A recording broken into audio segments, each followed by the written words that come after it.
చేతులు విరగడం, ఫ్రాక్చర్స్ అవ్వడం వల్ల రెండో ప్రపంచ యుద్ధంలో దాదాపు సుమారు 200 నుంచి 300 సంవత్సరాల క్రితము ఈ ఎమర్జెన్సీ మెడిసిన్ అనేది మనకు అలవాటైంది.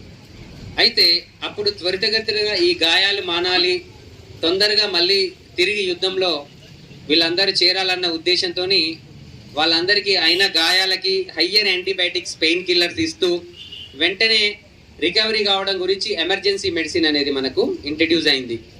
అదే ఇప్పుడు కొనసాగుతూ ఉంది. ప్రతి చిన్నదానికి కూడా ఎమర్జెన్సీ మెడిసిన్ వాడుతూ ఉన్నాము. Emergency medicine only used for the emergencies conditions. ఓకేనండి, మీరు అక్యూట్ ఎమర్జెన్సీలో ఉన్నప్పుడు, ప్రాణాపాయ స్థితిలో ఉన్నప్పుడు మాత్రమే ఎమర్జెన్సీ మెడిసిన్ని ఆశ్రయించండి. మిగతా టైంలో లైఫ్ స్టైల్ డిజార్డర్స్ అంటే మీ జీవన శైలిలో మార్పుల వల్ల వచ్చేటువంటి జబ్బులు ఏదైతే ఉన్నాయో వాటన్నిటికి కూడా రకరకాల థెరపీస్ ఉన్నాయి, రకరకాల పద్ధతులు ఉన్నాయి.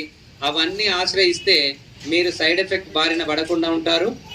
చాలా చక్కగా మీ ఆరోగ్యాన్ని మీరు 100 years వరకు కూడా లీడ్ చేయొచ్చు. మీ జీవన శైలిలో మార్పులు చేసుకుంటూ మంచి ఆరోగ్యకరమైనటువంటి డైట్ తీసుకుంటూ, తక్కువ సాల్ట్, తక్కువ మసాలాలు వాడుతూ, మంచి నేచురల్ గానుగ నూనెలు వాడుతూ, నెక్స్ట్ వచ్చేసి సైంధవ లవణం, ఉప్పు, రాక్ సాల్ట్ అని దొరుకుతుంది, అది వాడుతూ మీరు టైంకి భోజనం చేయడం, అంటే ఆకలేస్తేనే భోజనం చేయడం. నేచురోపతి సిస్టంలో ఏం చెప్తా ఉందంటే అంటే ఆకలిగా ఉంటేనే తినండి, ఆకలి లేకపోతే అసలే భోజనం చేయొద్దండి.